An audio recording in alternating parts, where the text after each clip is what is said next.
ప్రియమైన సహోదరీ సహోదరులకు ప్రభువు పేరిట వందనాలు. మీకు మీ కుటుంబానికి యేసుక్రీస్తు యొద్ద నుండి దీవెనలు ఆశీర్వాదములు మెండుగా కలుగునుగాక. ప్రతి నెల జీసస్ శ్రేష్ఠాలయం హైదరాబాదు నందు కుటుంబ క్షేమాభివృద్ధి ఆశీర్వాద ఉపవాస ప్రార్థన జరుగును. సమయము ఉదయము 11 గంటల నుండి మధ్యాహ్నము 2:30 గంటల వరకు. రండి, దేవుణ్ణి ఆత్మతో సత్యముతో ఆరాధన చేద్దాము. అనారోగ్యము నుండి విడుదల కొరకు, అప్పుల నుండి విడుదల కొరకు, నిరుద్యోగము నుండి విడుదల కొరకు, మంచి ఉద్యోగము కొరకు, వివాహము కొరకు, గర్భఫలము కొరకు, నిందలు తొలగిపోవాలని, అవమానాలు తొలగిపోవాలని, బిడ్డల కొరకు, వారి చదువుల కొరకు, వారి క్షేమము కొరకు, బిడ్డలకు మంచి భవిష్యత్తు దేవుడు అనుగ్రహించులాగున స్థిరత్వము కొరకు, త్రాగుడు నుండి విడుదల కొరకు, బంధకాల నుండి విడుదల కొరకు, చాతబడి నుండి విడుదల కొరకు, సైతాను శోధనల నుండి విడుదల కొరకు, కుటుంబంలో భార్యాభర్తల మధ్య సమాధానము కొరకు, అందరితో సఖ్యత కొరకు, శాంతి నెమ్మది కొరకు, సమృద్ధి కొరకు, రక్షణ లేని వారి రక్షణ కొరకు, కుటుంబీకుల రక్షణ కొరకు, విదేశీ ప్రయాణాల కొరకు, విదేశాలలో ఉంటున్న మీ వారి క్షేమము కొరకు, స్వదేశములో ఉంటున్న మీ తల్లిదండ్రుల క్షేమము కొరకు, దేవుని ఆశీర్వాదముల కొరకు, దేవుని అభిషేకము కొరకు, నిత్యజీవము కలుగునట్లు ప్రార్థించుటకును, పరలోకపు ఆశీర్వాదములు మీ మీద కుమ్మరించబడినట్లుగాను, సొంత గృహము కొరకు, అవసరతల నిమిత్తము వస్తువాహనములు కొనుక్కొనుటకు, కోర్టు కేసుల నుండి విడుదల కొరకు, కోర్టు కేసులు కొట్టివేయబడినట్లుగాను, దయ్యముల నుండి దురాత్మల నుండి విడుదల కొరకును, దేవుని వెలుగు చూచునట్లు దేవుని కాపుదల కొరకును, పరిశుద్ధ జీవితము కొరకును, పరిశుద్ధ జీవితము కొనసాగించునట్లుగాను, దేవుని చిత్తము నెరవేర్చుటకును రండి, ఆత్మతో సత్యముతో ప్రభువుని ఆరాధన చేద్దాము. ప్రభువు కృపను పొందుకుందాము. దూర ప్రాంతములలో ఉండి రాలేనటువంటి వారు మీ ప్రార్థన అవసరతలను స్క్రీన్ మీద కనబడుతున్న 8106008166 ఈ నంబర్కి కాల్ చేసి మీ ప్రార్థన అవసరతలను తెలియచెప్పండి. మెసేజ్ ద్వారా కానీ, వాయిస్ మెసేజ్ ద్వారా కానీ, టెక్స్ట్ మెసేజ్ ద్వారా కానీ మీ ప్రార్థన అవసరతలను తెలియచెప్పండి. మీ పేరు, మీ సమస్య వ్రాసుకొని ప్రత్యేకంగా దేవుని యొక్క సన్నిధిలో మీ కొరకు ప్రార్థించడం జరుగుతుంది. దేవుడు తప్పక కార్యం చేస్తాడు. దేవునికి మహిమ కలుగునుగాక. అలాగే ప్రార్థన అనంతరము అనేక మందికి భోజనం పెట్టడం జరుగుతుంది.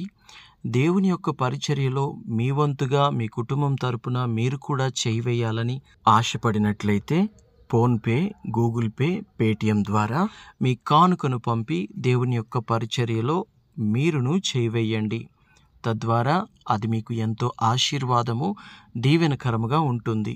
ప్రభు అన్నాడు, ఇవ్వుడి మీకు ఇవ్వబడును, మనిషి ఏమి విత్తునో ఆ పంటనే సమృద్ధిగా కోయును గనుక మనము ఇక్కడ భూమి మీద ఉన్నప్పుడు దేవుని యొక్క పరిచర్యలో ఒక విత్తనముగా విత్తినప్పుడు ప్రభువు దాన్ని సమృద్ధిగా కోపిస్తాడు.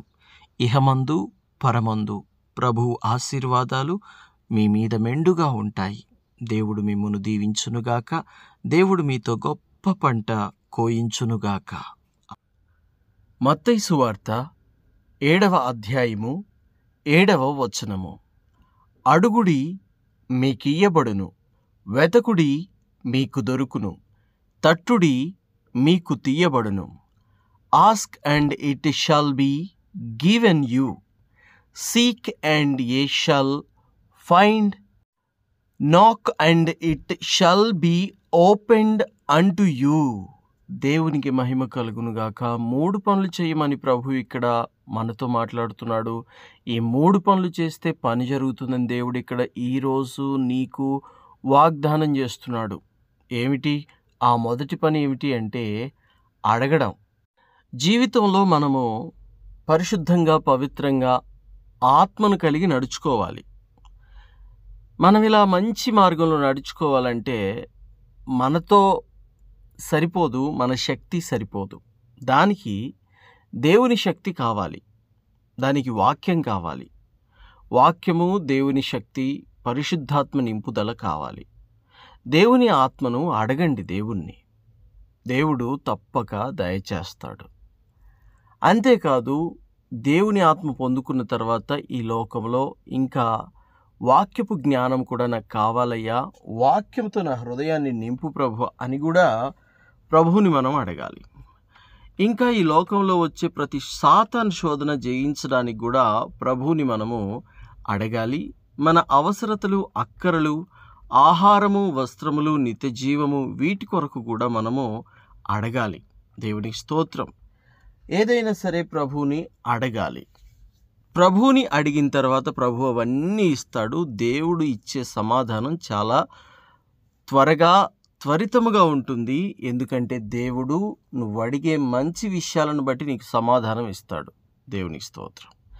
మరి ఈ లోకంలో జీవించాలి కదా, మరి ఈ లోకంలో మనం ఎలాగనుండాలి అంటే, ఈ లోకంలో కూడా మనం అడిగితే మన అవసరాలు తీర్చుటకు ప్రభువు ఎవరో ఒకరిని మరి సిద్ధపరిచి ఉంటాడు. అది ప్రభు చిత్తంలో ఉంటుంది. ఉద్యోగం కావాలా? అడగాలి. పెళ్లి సంబంధం కావాలా? అడగాలి. సమాధానము కావాలా?